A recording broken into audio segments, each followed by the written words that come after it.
A newborn's first breath is a cry, not a celebration. That single detail should have warned us about the nature of this place.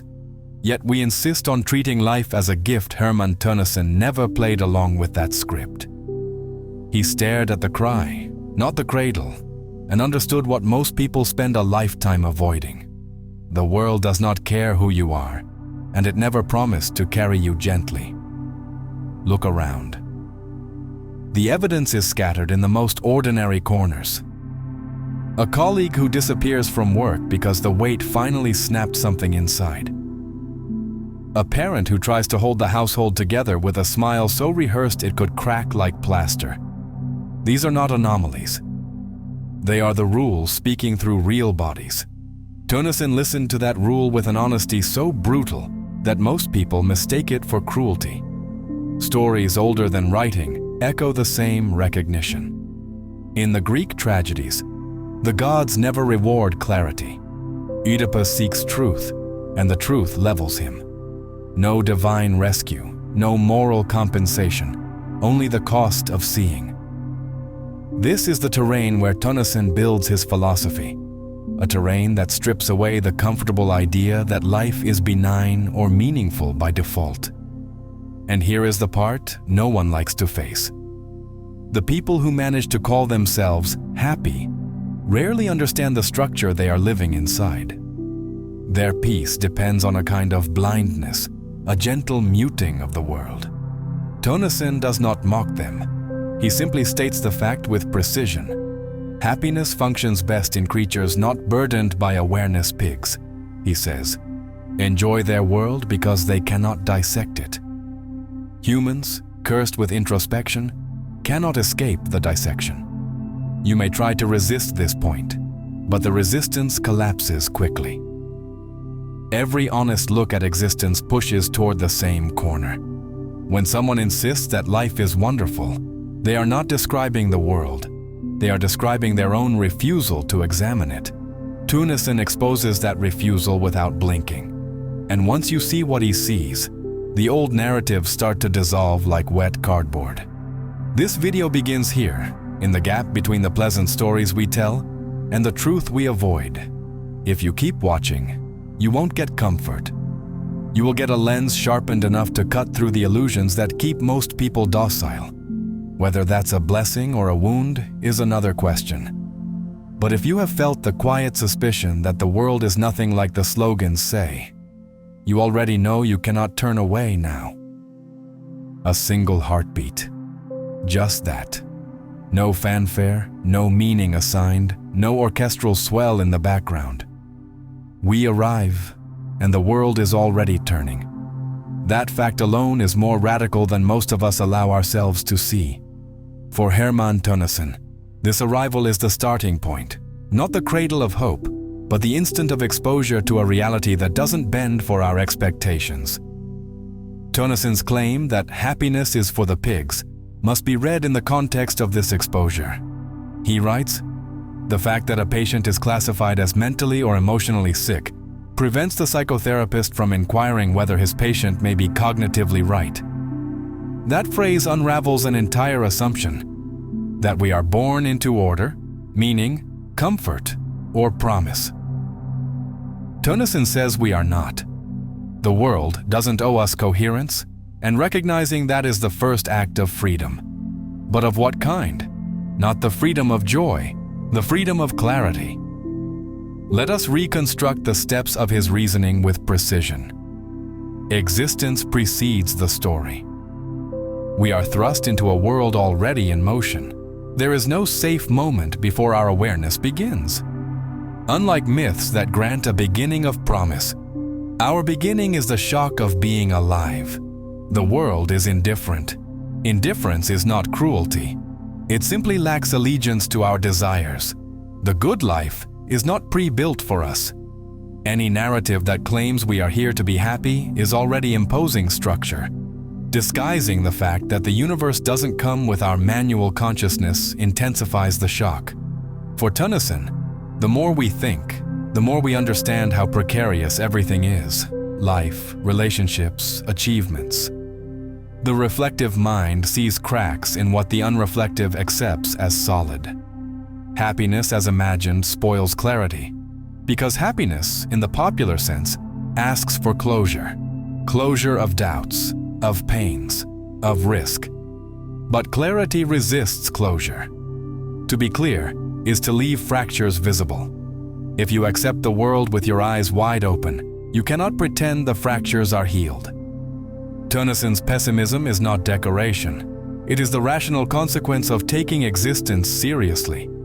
It is easier to plaster over the cracks philosophers of lesser rigor might allow hope as a patch, not Tønnessen. He says the patch prevents the wound from being seen, and so the wound persists, hidden, silently festering. Take your own life. Perhaps you feel the inertia of a job that always looks like it might crumble. Perhaps friendships become textured with an awareness. What if this ends tomorrow? Perhaps the anniversary of a loss reminds you that nothing safe is permanent. These experiences are not detours in Tønnessen's philosophy. They are proof points. They validate his logic. The world is not guaranteed, and our comfort is often purchased by ignorance. Some will argue, but hope gives people the strength to live. Without hope, what do we do? Tønnessen answers, we live without illusions, and for that we can be stronger. Illusions collapse. Clarity remains. Choosing clarity is expensive, often lonely, but leaves no room for false contracts with reality. When hope is built on sand, it erodes with the tide. Clarity is the shore itself. In placing ourselves in that shore space, we recognize that the foundational myth of happiness is a myth. The myth says, do all the right things, and you will be rewarded with contentment. Tønnessen says, the myth blinds you to the truth that doing the right things doesn't guarantee reward, because reward is not structurally demanded by the system you inhabit. That reverses the calculus. Instead of chasing happiness, you might accept that you'll never reach that destination, but you will at least see the path. By seeing this, you no longer ask the world to validate you. You simply observe it. You no longer expect the story you were sold. You accept the story you might never get. This isn't defeat. It is an effect of clarity. It is rational. It is real. And it leaves no escape hatch for the comfortable illusion that your existence comes with a preset warranty. The world doesn't care for your story. That statement feels brutal. But once it is accepted, something hardens inside you. Not hardness of bitterness, but hardness of vision. You may then move into the next terrain, where the metaphor of the pigs and the dilemma of truth versus comfort will play out in full. There is a quiet scandal at the core of Herman Tønnessen's thought. What if the people we call mentally ill are the ones seeing most clearly, and the healthy are simply well adapted to illusion? Everything in happiness is for the pigs unfolds from this reversal. Tønnessen's main target is not the suffering individual, but the interpretive system that decides what that suffering means. Psychotherapy, as he sees it, does not ask whether the patient might be right about reality. Its task is to restore functionality, not to examine truth. That is why he writes that the fact that a patient is classified as mentally or emotionally sick prevents the psychotherapist from inquiring whether his patient may be cognitively right. This sentence carries the whole weight of his pessimism. The label sick is not neutral. It closes a question that, for Tønnessen, should remain open. Perhaps despair is not a distortion of reality, but an appropriate response to it. The more the individual understands the blind and directionless fate of humans, the more any confident happiness begins to look like a misunderstanding. From here, Tønnessen advances a stricter claim. It is not only that some depressed people might be right, it is that happiness itself is structurally incompatible with intellectual honesty. In one summary of his position, he is described as arguing that It would be impossible for a human being to be both happy and maintain intellectual honesty. The two states are not compatible. This is not a rhetorical exaggeration. It is a logical conclusion drawn from his view of existence. The structure of his argument is simple and merciless.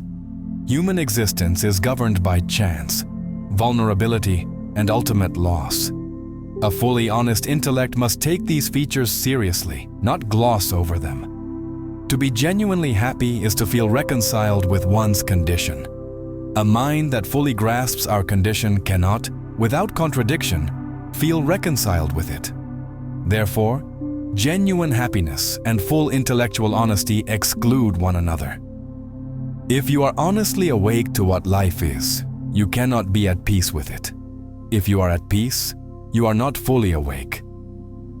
The title, Happiness is for the Pigs, crystallizes this logic. Pigs can be happy because they lack the kind of self-awareness that would sabotage their contentment. They do not contemplate their mortality, their contingency, or the eventual erasure of everything they experience.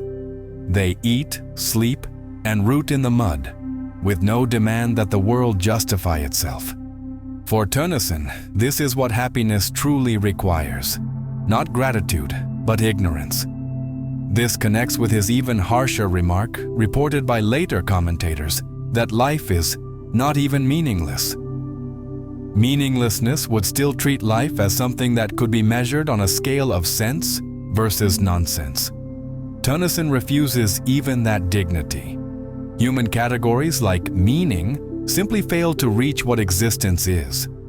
We are not living in a story whose plot disappoints us. We are intruders trying to impose narrative structure on something that is indifferent to narration. Once this is understood, the usual objections lose their force. Can't therapy help people live better? For Tønnessen, of course it can, but that is exactly the point.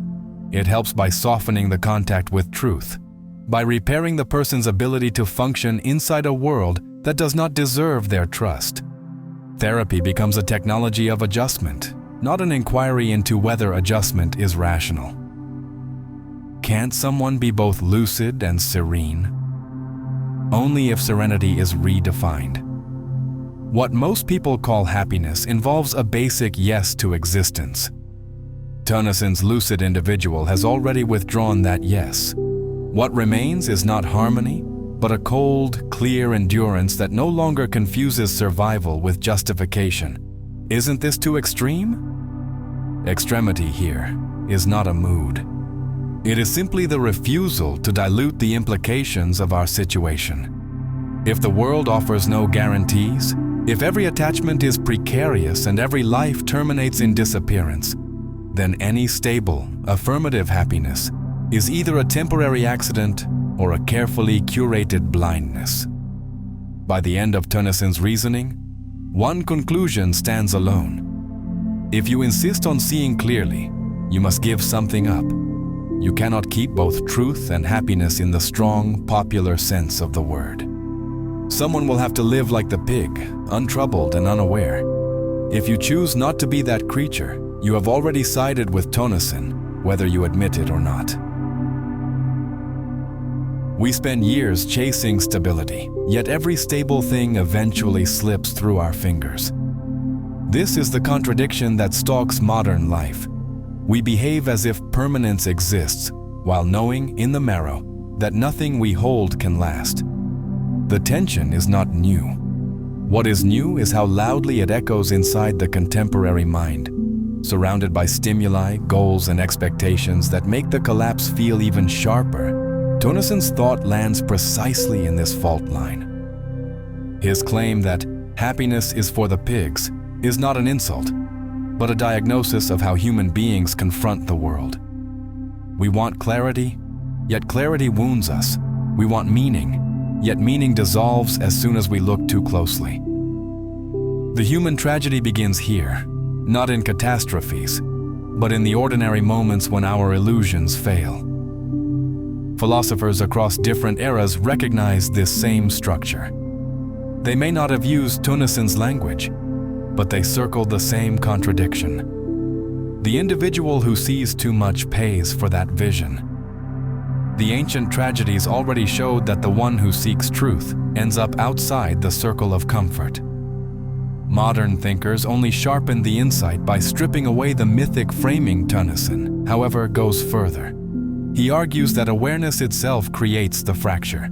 The more a person understands their condition, the harder it becomes to participate in the rituals that keep most people afloat. You can observe this without leaving daily life. A worker who suddenly realizes that the job defining their identity can vanish with one restructuring. A partner who recognizes that affection does not shield relationships from entropy. A student who discovers that achievement does not silence the deeper anxiety that was there long before the exams. These are not dramatic cases. They are the quiet moments in which a person sees beyond the story they were taught to inhabit. Tønnessen would say these experiences do not indicate that something is wrong with the individual. They reveal that the individual has brushed against the truth. A psychological study from a decade ago noted that self-reflection correlates not with happiness, but with increased emotional volatility. The findings surprise no one who takes pessimism seriously. The mind that questions its world eventually questions itself, and the answers rarely comfort. What Tønnessen adds is the refusal to soften the blow. If human consciousness is structured in a way that makes total reconciliation impossible, then the search for lasting happiness becomes a category mistake. We are trying to extract harmony from a system that does not contain it. This is why modern forms of self-care often collapse at the first sign of crisis. They attempt to soothe the contradiction rather than confront it. The ancient dilemmas have not vanished. They have simply migrated into the interior of the modern person, who carries them silently under layers of obligations, screens, and small distractions. The individual who senses the tension is not malfunctioning. They are doing what consciousness inevitably does. Recognizing the mismatch between what they desire and what the world is constructed to offer. Tønnessen's contribution is to state this mismatch without anesthetic. His philosophy becomes a mirror held up to the ordinary life, revealing that beneath every ambition sits a faint tremor. The knowledge that the ground is temporary. To understand this is uncomfortable, but not false. And once it is seen, it becomes nearly impossible to unsee. The after-party ends. The laughter stops. The lights go off. In that dormant moment, you stand in the wreckage of every comforting belief you once held. That's the hook. The crash after belief. For Herman Tønnessen, this crash isn't an accident. It's the very structure of existence showing itself. Tønnessen writes that we are thrown into an absurdly indifferent world of sticks and stones and stars and emptiness. He does not allow you to slide past this statement with a shrug. He forces you to stay in the naked glare of it. The illusions that progress will save us, that love secures us, that happiness is our birthright. They do not merely fade. They reveal themselves as scaffolding erected by fear, not truth. From the modern mythology of self-help to the mass cultural narratives of upward mobility, we build beliefs to hide from the fact that there is no story. Tønnessen insists, calling life meaningless is already a concession to meaning. He argues it is even worse. Life is not even meaningless. When you remove meaning as a category, you remove the very basis for the illusion. The illusion isn't the story. It's the need for story in a place that doesn't supply one. Consider how modern life advertises security. Contracts, mortgages, retirement plans, promotions, all masquerading as fixes for uncertainty. But the moment those pillars shift, a market crash, a job loss, a betrayal, you see what was underneath. Tønnessen says that when someone has suddenly obtained an insight, a knowledge which penetrates him, goes through bones and marrow, and violently shakes up the total personality structure into its deepest and darkest labyrinths. That insight is the collapse of comfort scaffolding. Here the opposition chokes on its own promise. But still, we can rebuild. Tønnessen preemptively replies, rebuilding uses the same materials the crash revealed as hollow. It is a new illusion packaged as authenticity. The philosophy he offers isn't reconstruction, it is exposure. To live without functioning scaffolding, to walk in the night when the street lamps fail, and to realize that you carry no umbrella. He writes, the fact that a patient is classified prevents an inquiry into whether his patient may be cognitively right. In other words, so long as you are told you are broken, you will never be allowed to see that your vision might reflect reality. When the stories fall apart, what remains is not solace. It is raw awareness. For Tønnessen, the human is not the creature that bends the world to its dreams. It is the creature that sees the world will not bend real life. The marriage that crumbles despite love, the career that ends despite talent, the illness that arrives despite prevention. These are the truth motions. The world does not guarantee coherence. To live as if it did is to live in denial. Tønnessen demands, accept the bare ground under your feet and stop expecting the house to stand. Now the opposition argues, if illusions go, then only despair remains. But Tønnessen refuses the binary. He does not offer hope. He offers the refusal of hope's contract. In that refusal lies a kind of dignity, to see the collapse and then not lie about it. The collapse is your context, not your condemnation, your condition, not your punishment. When every myth falls, you don't rebuild the myth. You keep walking under the raw sky. And in that walking, you are neither triumphant nor defeated. You are simply awake. When illusions crumble, the problem isn't what remains. It's whether you'll keep pretending the building is intact. Tønnessen's philosophy leaves no rebuild kit. It gives you nothing but the starkness of the ruin and invites you to walk through it. That invitation is not cheerful. It is chilling. And therein lies its persuasive power. Because the only thing left unchallenged is your choice to stop lying. In this terrain of exposed reality, you stand. The transition to how you live after this becomes the next movement. Happiness is not your ally. Once that sentence lands, everything else you were told about life begins to look suspicious. Throughout this path, one theme has pressed from below every argument. The world is not designed for your well-being, and your mind, when fully awake, cannot honestly pretend otherwise. Herman Tønnessen does not decorate this fact. He treats it as the central coordinate of existence. He starts from a simple but brutal observation. Consciousness exposes more than it protects.